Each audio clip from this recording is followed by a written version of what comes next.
امریکہ کی بعض سٹیٹس کے اندر مرد کے ساتھ شادی کو انہوں نے یعنی ایک آئینی شکل، قانونی شکل دے دی ہے، حالانکہ دنیا میں آج بھی اس کام کو ایک برا فعل کے طور پر مانا جاتا ہے اور اس کی آؤٹ پٹ کچھ نہیں ہے، کیونکہ یہ جو تعلق ہے اس کی آؤٹ پٹ اولاد تھی اور وہ مرد کا مرد کے ساتھ ممکن نہیں ہے۔ اسی لیے ہم ویسٹرن ڈیموکریسی کو کفر اور شرک مانتے ہیں کہ وہاں پر اگر کثرت رائے سے یہ فیصلہ ہو جائے کہ یہ حرام کام بھی الاؤ ہے ہمارے معاشرے میں، تو وہ اسے اسٹیبلش کر دیتے ہیں۔ اسی وجہ سے ویسٹرن ڈیموکریسی کو کفر کہا جاتا ہے، جبکہ جس ڈیموکریسی کو ہم جائز سمجھتے ہیں وہ قرآن کی روح سے وَأَمْرُهُمْ شُورَى بَيْنَهُمْ، مسلمانوں کا آپس کا جو معاملہ ہے وہ مشورے سے طے پاتا ہے، کثرت رائے سے حلال کے دائرے کے اندر۔ نبی الاسلام بھی، خلفائے راشدین بھی اسی کی بنیاد کے اوپر فیصلے کیا کرتے تھے۔ حلال کے دائرے کے اندر کثرت رائے دیکھی جائے گی، اور چونکہ وہ قبائلی سسٹم تھا، قبائلی سسٹم کے اندر ہر بندے سے ووٹنگ نہیں کروانی ہوتی، بلکہ جو قبیلے کا سردار ہے ونس وہ فیصلہ کرتا ہے کسی معاملے میں، اس کی ووٹ پورے قبیلے کی ووٹ شمار کی جاتی ہے، کیونکہ اس زمانے میں قبائل کے سردار دھکے کے ساتھ نہیں بنا دیے جاتے تھے، سب سے کمپیٹنٹ بندہ چنا جاتا تھا، وہ ڈیزرو کرتا تھا، وہ اس قوم کا سب سے ذہین آدمی ہوتا تھا، اس کی ووٹ پوری قوم کی، پورے قبیلے کی ووٹ مانی جاتی تھی۔ اگر حسین ابن علی نے یزید کی بیعت نہیں کی تو اس سے مراد صرف حسین ابن علی نہیں تھے، پورا قبیلہ بنو ہاشم تھا، کیونکہ وہ اس کی اس وقت سرداری کے اوپر فائز تھا۔ اسی طریقے سے اگر حضرت زبیر نے بیعت نہیں کی تھی تو وہ پورا قبیلہ تھا جو حضرت زبیر کے ساتھ اٹیچ تھا، عبداللہ ابن زبیر جو حضرت زبیر کے بیٹے تھے، تو وہ پورے قبیلے کی بیعت نہ کرنا شمار ہوگا۔ قبائلی سسٹم میں ووٹنگ کا یہ طریقہ ہوتا تھا۔ لہذا ماڈرن ڈیموکریسی کو اگر اس میں حلال اور حرام کا فیصلہ قرآن و سنت کے مطابق ہو اور حلال کے دائرے کے اندر کثرت رائے سے فیصلہ ہو تو ہم اسے عین خلافت راشدہ کی ماڈرن فارم سمجھتے ہیں، کیونکہ حلال کے دائرے میں کثرت رائے سے ہی فیصلہ ہوگا۔ محدثین بھی جب راویوں پر بحث کرتے ہیں تو کہتے ہیں جمہور محدثین کے نزدیک یہ راوی ثقہ ہے، یعنی اکثریت کے نزدیک، وہاں پہ سارے جمہوریت کو مانے ہوئے ہوتے ہیں۔ جب ہم کہتے ہیں کہ ٹرو ڈیموکریسی ہونی چاہیے، وہاں پہ ملوکیت کو گھسیٹ دیتے ہیں۔ تو خلافت راشدہ، خلافت کا نظام اور ماڈرن ڈیموکریسی، اگر اس میں ایک یہ چیز طے کر لی جائے کہ قرآن و سنت کے دائرے سے کوئی چیز بار اپروو نہیں ہوگی، یہ دونوں انٹرچینجبل چیزیں ہیں۔ اسی لیے جب قرارداد مقاصد پاس ہوئی تھی تو مولانا مودودی نے فرمایا تھا کہ آج ریاست پاکستان نے کلمہ پڑھ لیا ہے، کیونکہ قرارداد مقاصد جو آئین سے بھی کئی سال پہلے اسٹیبلش ہوئی، جب تک کہ آئین فائنل نہیں ہوا تھا 73 کا، اس میں یہ چیز طے ہو گئی تھی کہ ایک تو آئین بنایا جائے گا اور اس آئین کی بنیاد وہ قرارداد مقاصد ہوگی، اور قرارداد مقاصد میں یہ طے کیا گیا تھا کہ حاکمیت اعلیٰ کا مالک اللہ ہے، اور جو پاکستان کا حکمران ہے وہ قرآن اور سنت کے دائرے کے اندر اس حق کو استعمال کرے گا، اور پاکستان میں کوئی ایسا قانون پاس نہیں کیا جائے گا جو قرآن و سنت کی تعلیمات کے منافی ہو۔ پریکٹیکلی اگر کوئی چیزیں ہوتی ہیں تو اس کے لیے بھی پھر سسٹم طے کیا گیا کہ اسے پھر کس طریقے سے اسلامی نظریاتی کونسل تک بات پہنچائی جائے گی اور وہ پورے معاملات ہوں گے۔ اس میں ابھی بھی کمزوریاں موجود ہیں، لیکن ان پرنسپل یہ ایسٹ ہے کہ ہم نے یہ چیز تعلیم کے طور پر ایک اپنے سلیبس کے اندر یا اپنے آئین کے اندر یہ چیز طے کر لی۔ اب یعنی ایک بہت بڑا سٹیپ جو ہے وہ طے ہو چکا ہے، اس سے آگے جانے کی ضرورت۔ اس کی میں دنیا میں ایک مثال دیتا ہوں کہ اگر آپ نے کہیں پر کوئی افطاری کروانی ہے تو اس میں یہ چیز تو طے ہے کہ کوئی حرام چیز سرو نہیں ہوگی، لہٰذا اس پہ ووٹنگ نہیں ہوگی کہ روزہ شراب سے کھلوانا ہے یا چرس سے کھلوانا ہے، نہ، ہاں ووٹنگ اس پہ ہوگی کہ روزہ کھجور سے، پانی سے، روح افزا سے یا کسی اور ڈرنک سے کھلوانا ہے جو حلال ہے۔ تو اس میں کثرت رائے سے فیصلہ ہو سکتا ہے۔ یا اگر آپ نے افطار کے بعد کھانا دینا ہے تو اس پہ کوئی کثرت رائے نہیں ہوگی کہ خنزیر روسٹ سرو کیا جائے کہ نہیں. ہاں اس کے اوپر کثرت رائے فیصلہ ہو سکتی ہے کہ آپ نے مٹن قورمہ سرو کرنا ہے, چکن بریانی سرو کرنی ہے, یا دال کدو. میں تو دال کدو کے حق میں ووٹ ڈالوں گا نا. اور اگر کدو نہیں آپ مانیں گے تو میں قاضی ابو یوسف کی طرح تلوار نکال لوں گا. ٹھیک ہے, وہ جو کہانی انہوں نے ایک بنائی ہوئی ہے. تو حلال کے دائرے کے اندر اندر کثرت رائے سے فیصلہ ہوگا. اس چیز کو سمجھنے کی ضرورت ہے, چونکہ اب یہ ساری چیزیں اس کے ساتھ جڑی ہوئی ہوتی ہیں. تو میں نے چونکہ ہومو سیکچویلٹی کئی ملکوں کے اندر وہ کہہ رہے ہیں جی یہ ایک بیسک ہیومن رائٹس کے خلاف ہے کہ اگر لوگ چاہتے ہیں تو ہم ان کے رائٹس کے درمیان ہرڈل کیوں بنیں. وہ اس لیے بنیں گے کہ جو اخلاقی قوانین ہیں وہ گاڈ کے بنائے ہوئے قوانین ہیں, اور جب کوئی ریاست اس حوالے سے طے کرتی ہے کہ یہاں پہ ڈومیننٹ عوام جو ہے وہ اس مذہب سے تعلق رکھنے والی ہے, پھر اس میں قانوناً ایسے قوانین ہی بنائے جائیں گے جس کی وجہ سے انارکی نہ پھیلے, اس چیز کو فالو کیا جائے گا. ہاں اگر یہ کوئی اپنا علیحدہ ملک بنا لیتے ہیں, کسی اور ریاست میں چلے جاتے ہیں تو ٹھیک ہے, کرتے رہیں جو کچھ انہوں نے کرنا ہے, وہ جانے اللہ کا معاملہ. چھپ کے کرتے ہیں ان کا معاملہ, لیکن قانونی جب آپ اس کو شکل دیں گے تو اس کی پھر قباحتیں شروع ہو جاتی ہیں.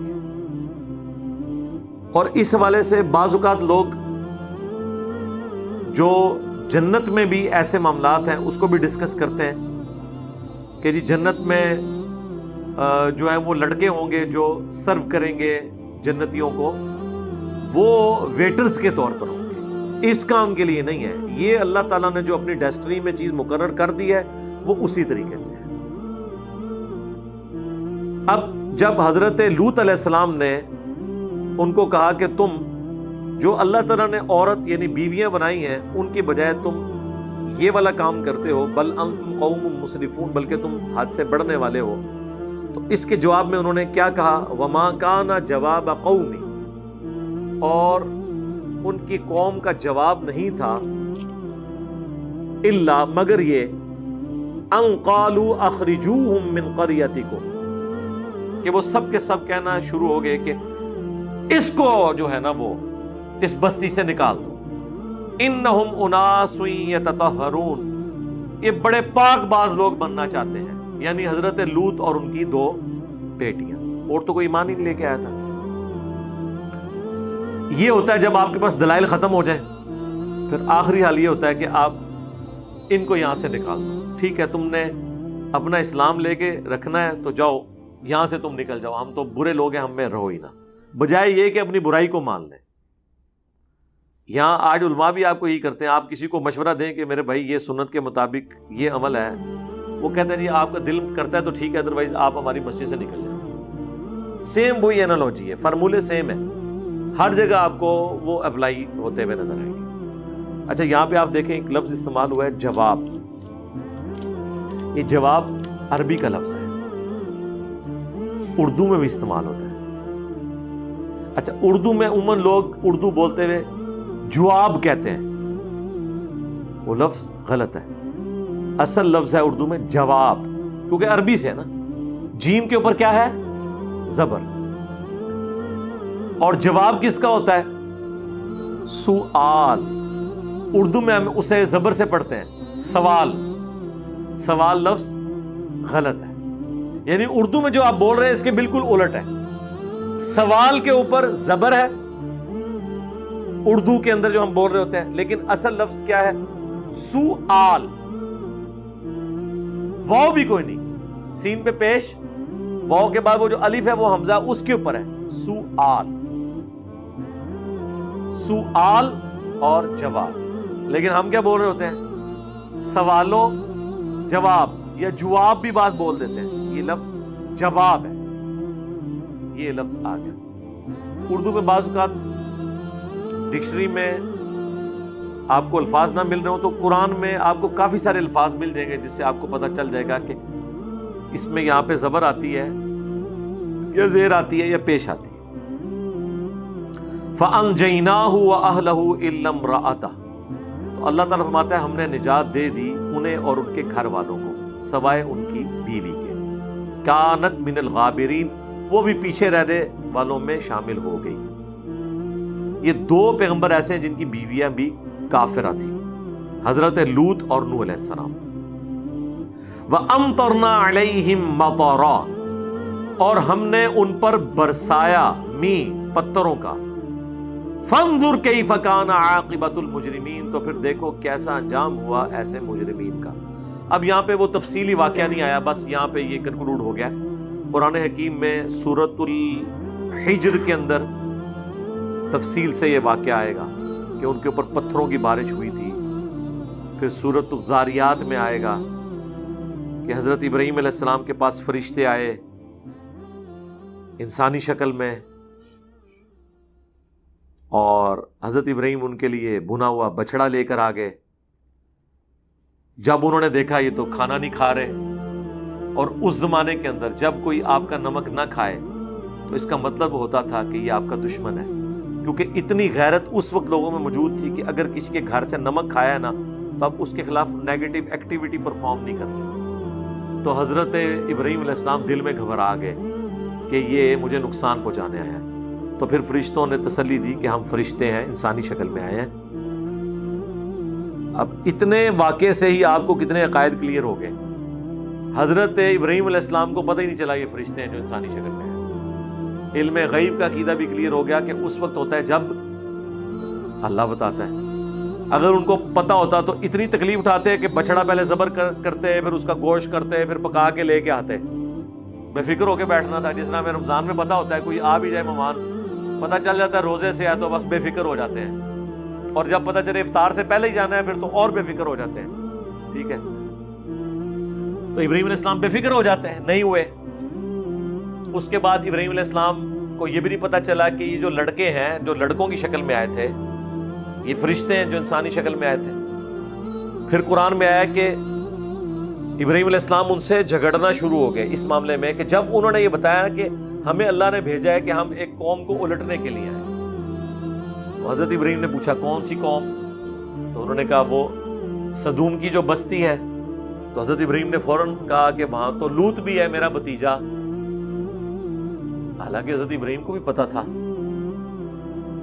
لیکن پیغمبر رقیق القلب ہوتے ہیں۔ تو انہوں نے کہا کہ ہمیں پتا ہے ان کو اور ان کے گھر والوں کو ہم بچا لیں گے سوائے ان کی بیوی کے، 2 بیٹیاں ان کی بچیں گی اور وہ بچیں گے۔ یہ تو خیر انہوں نے بعد میں اس کی تعداد بتائی۔ پہلے حضرت ابراہیم کے بارے میں قرآن میں آتا ہے کہ حضرت ابراہیم جھگڑا کرنا شروع ہو گیا ان کے ساتھ اس بات پہ کہ کسی طریقے سے عذاب ٹل جائے، اور حضرت ابراہیم نے اپنی طرف سے، اب یہ جو آگے ڈیٹیل ہے نا، جھگڑنے کا ذکر قرآن میں ہے کہ بحث شروع کر دی، لیکن وہ تفصیل کیا ہے وہ تورات میں ہمیں ملتی ہے کہ حضرت ابراہیم نے کہا کہ اچھا مجھ سے تم یہ وعدہ کرو کہ اگر 10 بندے نکل آئے ایمان والے تم اس بستی کو نہیں الٹو گے۔ فرشتوں کو تو اللہ نے بتایا ہوا تھا کہ کتنے بندے ہیں، انہوں نے کہا جی لو جی وعدہ۔ انہیں ایویں اپنی یاری نبھائی حضرت ابراہیم نال کہ تسی فرماتا ٹھیک ہے خلیل اللہ ہو تسی، تہاڈی گل دا بھرم رکھاں گے، اور وہ بھرم بھی انہوں نے ادھر تک ہی رکھنا تھا جتنی اللہ نے اجازت دی ہوئی تھی، ورنہ اللہ کے حکم کے بغیر تو کمٹمنٹ نہیں کر سکتے تھے۔ حضرت ابراہیم کو شک پڑ گیا کہ وہ کام جو ہے نا وہ ڈل گیا ہوا ہے۔ پھر حضرت ابراہیم نے کہا کہ نہیں 10 نہیں 5۔ انہوں نے کہا ہاں اگر 5 بھی نکل آئے نا تو معافی۔ حضرت ابراہیم کو کیا پتا تھا کہ 5 بھی نہیں نکلنے۔ ٹھیک ہے، یہ تو جناب ختم نبوت کی برکت ہے جو یہ امت اتنے بڑے لیول کے اوپر توحید قبول کیے ہوئے ہے، پیغمبروں کی دعوت کو مانے ہوئے ہے، یہ نبی الاسلام کی ختم نبوت کی برکت ہے۔ ادروائز انسانی تاریخ نے کبھی ایسا وقت نہیں دیکھا کہ اتنی بڑی تعداد کے اندر موحدین دنیا میں موجود ہوں، ہمیشہ اکثریت گمراہوں کی رہی ہے۔ یہ تو نبی الاسلام کی امت ہے، اور اسی وجہ سے اگلے انبیاء نے رشک کیا ہے۔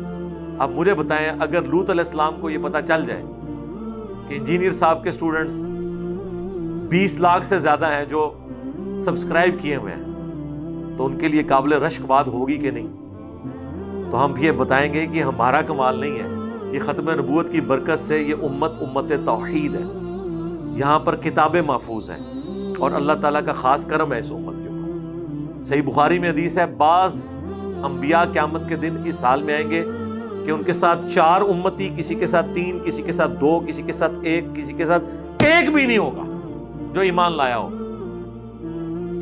اسی لیے بخاری مسلم میں آتا ہے کہ جب شب معراج نبی علیہ السلام گزر رہے تھے نا 6ٹھے آسمان سے، تو وہاں ان کی ملاقات حضرت موسیٰ اور حضرت ہارون سے ہوئی تھی، ٹھیک ہے۔ اور جب نبی علیہ السلام وہاں سے گزرے تو انہوں نے رونا شروع کر دیا، جب اللہ تعالیٰ نے حضرت موسیٰ علیہ السلام کو یہ دکھایا کہ یہ امت محمدیہ ہے، اتنی کثرت تعداد میں جو جنت میں جائے گی۔ تو ظاہر ہے وہ ایک پروفیشنل جیلسی کہہ لیں، جس کو ہم رشک کہتے ہیں، حسد تو نہیں کہہ سکتے ظاہر ہے۔ اور بخاری مسلم کے الفاظ ہیں کہ حضرت موسیٰ علیہ السلام نے کہا کہ یہ لڑکا میرے بعد آیا اور اس کے ماننے والے مجھ سے بھی زیادہ جنت میں جانے والے۔ یہ نبی علیہ السلام کو اللہ تعالیٰ نے ایک پروٹوکول دیا ہے۔ بخاری مسلم کی حدیث ہے کہ جنتیوں کا نصف میری امت سے ہے، آدھے جنتی میری امت کے ہیں۔ ابن ماجہ اور ترمذی میں حدیث ہے کہ جنتیوں کی 120 میں سے 80 صفیں میری امت سے ہیں۔ اتنی کثرت سے یہ امت جائے گی، لیکن ایز کمپیئر ٹو اگلوں کے اگر آپ امت کے اندر تعداد دیکھیں تو پھر تو آٹے میں نمک ہی ہے سرکار۔ اے نہ سمجھے ہوگا کہ سارے ہوتے بیٹھے ہوں گے، ایڈا بھی سوگا معاملہ نہیں ہے۔ 8 بھی 7 ارب سے زیادہ انسانوں میں سے 5 ارب تو پکے کافر اور مشرک ہیں، جو 1.5 ارب مسلمان ہیں ان میں بھی آپ دیکھ لیں، ہر فرقہ جب اپنے آپ کو جنتی ڈکلیئر کرتا ہے تو باقی کے 1.25 ارب مسلمان تو ہر فرقہ فارغ کرتا ہے۔ لیکن بہرحال اگلے انبیاء کی نسبت یہ تعداد بہت زیادہ ہے۔ اب ابراہیم علیہ السلام کو کیا پتا تھا کہ 2 بیٹیاں ہوں گی، حضرت لوط علیہ السلام کی اور ایک ان کی خود اپنی ہستی، اس کو اللہ تعالیٰ نجات دے گا۔ 3 بندے سے، بیوی بھی ان کی ہلاک۔ پھر وہ نوجوانوں کی شکل میں قرآن پاک میں پوری تفصیل آتی ہے۔ اب وہ جب نوجوان حضرت لوط علیہ السلام کے مہمان بن کے آئے تو لوط علیہ السلام کو بھی علم غیب نہیں تھا جب تک اللہ نہ بتائے، وہ مہمان بن کے گئے۔ اللہ تعالیٰ نے سنت اڈاپٹ کی ہے، وہ قرآن میں پوری تفصیل آئی ہے۔ پھر اس کی مہمان کی شکل میں گئے تو حضرت لوط علیہ السلام نے انہیں گیسٹ کے طور پہ رکھا کہ دوسرے علاقے سے لوگ یہاں پہ کوئی وزٹ کرنے آئے۔ اس جگہ پہ لوگ ٹورزم بہت زیادہ تھی، لوگ دوسرے ملکوں سے سیر و سیاحت کے لیے آیا کرتے تھے۔ تو قرآن میں ذکر ہے کہ جب وہ نوجوان لڑکوں کی شکل میں فرشتے آئے تو حضرت لوط علیہ السلام بڑے غمگین ہوئے کہ کاش آج میرے پاس کوئی ایسا قلعہ، کوئی ایسی جگہ ہوتی کہ میں اپنے ان مہمانوں کو بچا سکتا اپنی قوم کے شر سے، کیونکہ انہیں ڈر پڑ گیا کہ اگر وہ اتنے لڑکوں کو دیکھیں گے تو وہ تو اپنی حاجت پوری کرنے کے لیے یہاں آ جائیں گے۔ اور وہی ہوا، قرآن میں آیا کہ وہ سارے کے سارے جمع ہو گئے، آ گئے۔ تو حضرت لوط علیہ السلام نے بڑے لجاجت کے انداز میں انہیں سمجھایا، مجھے میرے مہمانوں کے سامنے بے عزت نہ کرو، کاش کوئی مضبوط قلعہ ہوتا میں اس کی پناہ لے لیتا، یا کاش شیخ عبد القادر جیلانی ہوتے ایک نگاہ مار کے ہلاک کر دیتے۔ پیغمبر تو یہی کہتے ہیں کہ کاش کوئی قلعہ ہوتا میں اپنے مہمان بچا لیتا۔ تو اس سے آپ کو اندازہ ہو جانا چاہیے کہ باب شاہی کوئی نہیں، یہ بابوں کی طرف سب جھوٹی کہانیاں منسوب ہیں۔ پیغمبروں کو کوئی ایسی چیز نہیں ملی ہوئی تھی جو یہ نگاہ مار کے تو یہ کر دے وہ کر دے۔ تو حتیٰ کہ حضرت لوط علیہ السلام نے کہا کہ کسی کو زیادہ مسئلہ ہے تو یہ میری بیٹیاں ہیں، ان کے ساتھ شادی کر لو کسی نے کرنی ہے۔ انہوں نے کہا کہ یہ ہمیں مشورے اپنے پاس رکھو، تمہیں پتہ ہے ہم کس کام کے لیے آئے ہیں۔ اس وقت پھر فرشتوں نے اب دیکھا نا کہ حضرت لوط علیہ السلام جو ہے وہ ان کا وہ تھریش ہولڈ پوائنٹ کراس کر گیا ہے، ظاہر ہے پریشانی، ٹینشن۔ انہوں نے کہا آپ گھبرائیں نا، ہم اللہ کے فرشتے ہیں، یہ ہمیں کیا نقصان پہنچائیں گے، ان کو الٹنے کے لیے ہم آئے ہوئے ہیں۔ بس رات کے آخری پہر آپ نے اپنے گھر والوں کو اپنے ساتھ لے کے نکل پڑنا ہے، اور آپ کی بیوی جو ہے نا وہ آپ کی اس قوم کے ساتھ شمار کی جائے گی، باقی آپ اپنی بیٹیوں کو پوری قوم میں سے ایک مرد نہیں نکلا، ایک مرد کا بچہ نہیں نکلا جو حضرت لوط علیہ السلام پر ایمان لایا ہو۔ 2 بیٹیاں، اور کہا کہ آپ رات کے آخری پہل لے کے نکلے، ان کے اوپر عذاب آئے گا، ہمیں حکم ہے کہ ہم اس بستی کو الٹیں گے اور ان پہ پتھروں کی بارش ہوگی۔ وہی ہوا، حضرت لوط علیہ السلام اپنی بیٹیوں کو، بیوی کو بھی ساتھ لے کے نکل پڑے۔ ظاہر ہے بندے فیملی کا تو ایک ہوتا ہے نا سلسلہ، اگرچہ انہیں بتا دیا گیا تھا اس نے کو نہیں بچنا، ان کا چلو ایک آخری ٹرائی مار کے دیکھ لوں، لیکن آپ کو پتا ہے کہ موت کے غرغرے سے پہلے پہلے توبہ قبول ہوتی ہے۔ چونکہ اللہ نے عذاب کا فیصلہ کر لیا تھا، اگرچہ اس کی ایگزیکیوشن چند گھنٹے بعد ہوئی، لیکن فیصلہ ہو چکا تھا، اس سے پہلے تو وہ ایمان نہیں لائی تھی، نہ بعد میں اس نے لانا تھا۔ تو حتیٰ کہ قرآن میں یہاں تک الفاظ ہیں کہ ہر بندے کے نام کا پتھر ہم نے مخصوص کیا ہوا تھا اللہ کی طرف سے، جی طے تھا کہ یہ والا پتھر اس بندے کے نام کا ہے، وہ اسی کو آگے لگتا تھا جب وہ آتش فشاں پھٹا، جو پتھروں کی بارش ہوئی۔ اللہم احسن عاقبتنا فی الامور کلہا واجرنا من خزی الدنیا وعذاب الآخرہ، آمین۔ تو بہرحال وہ لے کے نکلے، یہاں تک تو قرآن میں آیا ہے۔ تو رات میں یہ ہے کہ جب وہ جا رہے تھے، بیوی بھی ساتھ تھی، قرآن میں یہ الفاظ آئے ہیں کہ پیچھے مڑ کے نہیں دیکھنا۔ یہ آپ نے اکثر اپنی سٹوریوں میں سنا ہوگا، پیچھے جو مڑ کے دیکھے گا پتھر بن جائے گا، یہ قرآن سے ہی انہوں نے اخذ کیا ہوا ہے۔ فرشتوں نے کہا تھا کہ آپ کو جب چیخوں کی آواز آئے نا، آپ کی قوم کے اوپر عذاب آ رہا ہو، تو آپ نے مڑ کے نہیں دیکھنا، یہ نہ ہو کہ پیغمبر ہیں تو دل پسیج جائے، مڑ کے نہیں دیکھنا، کیونکہ وہ عذاب نازل ہو رہا ہے اور عذاب والا مقام ہے۔ آپ نے سیدھا آگے جانا ہے جب تک کہ آپ کو وہ جگہ نہ بتا دیجئے جہاں آپ کا پڑاؤ ہونا ہے۔ تو رات میں پھر یہ ملتا ہے کہ ان کی جو بیوی تھی نا، جب اس نے چیخو پکار سنی تو ظاہر ہے اس کی ہمدردیاں اپنے خامند کے ساتھ تو نہیں تھیں، اس نے مڑ کے دیکھا، ہائے میری قوم، بس جب مڑ کے دیکھا تو اس کے حصے کا پتھر اسے لگا، اور وہ پیغمبر کے ساتھ ہوتے ہوئے بھی ماری گئی، کیونکہ اس کے اعمال اور عقائد پیغمبروں والے نہیں تھے۔ آپ بے شک کہتے رہیں کہ جو کچھ بھی ہے تیرے محبوب کی امت سے ہیں، وہ کہتی رہی کہ جو کچھ بھی ہوں تیرے محبوب کی بیوی ہوں۔ اس وقت تو محبوب لوط علیہ السلام ہی تھے نا، لیکن اس کی چیخو پکار کوئی کام نہیں آئی، مار دی گئی۔ 2 بیٹیاں لوط علیہ السلام کی جو آپ پہ ایمان لائی تھی وہ بچا لی گئی، اور وہ پوری کی پوری قوم ہلاک ہوئی۔ سدوم کی بستی بحر مردار کے کنارے، ڈیڈ سی کے کنارے، آج بھی ان کے اثرات موجود ہیں۔ اسی طریقے سے وہ گھٹنوں کے بل گرے ہوئے ہیں اور اوندے منہ پڑے ہوئے ہیں، ان کی شکلیں بھی ایسی بنی ہوئی ہیں جیسے کوئی ایک ایبرپٹ کسی کے اوپر عذاب آتا ہے۔ پتھروں کی بارش جو ہوئی اس کے نشانات پتھر وہاں پہ موجود ہیں۔ سائنٹیفکلی تو یہ کہا جاتا ہے کہ کوئی آتش فشاں یہاں پھٹا تھا اور اس سے پتھر نکلے اور اس سے یہ قوم ہلاک ہو گئی، لیکن آتش فشاں نے کب پھٹنا ہے سرکار یہ تو آج بھی نہیں پتا ہوتا، صرف یہ کہتے ہیں کہ یہ لیونگ والکینو ہے، کسی بھی وقت پھٹ سکتا ہے، پر وہ اللہ نے تو طے کیا ہوا تھا کہ کس وقت اس کو پھاڑنا ہے اور کس طریقے سے سزا دینی ہے۔ یہی سزا پھر اسٹیبلش ہوئی خلفائے راشدین کے ہاں، جو کوئی برا عمل کرے تو وہ اسی کو امپلیمنٹ کرتے تھے، جو مصنف ابن ابی شیبہ میں صحیح سند کے ساتھ ہے، مشکات میں بھی کتاب الحدود چیپٹر میں مل جائے گا، کہ بلندی سے گرایا جائے، کیونکہ اس بستی کو بھی اٹھایا گیا تھا، پھر الٹا گیا تھا، اور پھر پتھروں کی بارش سے ان کو نیست و نبود کر دیا گیا تھا۔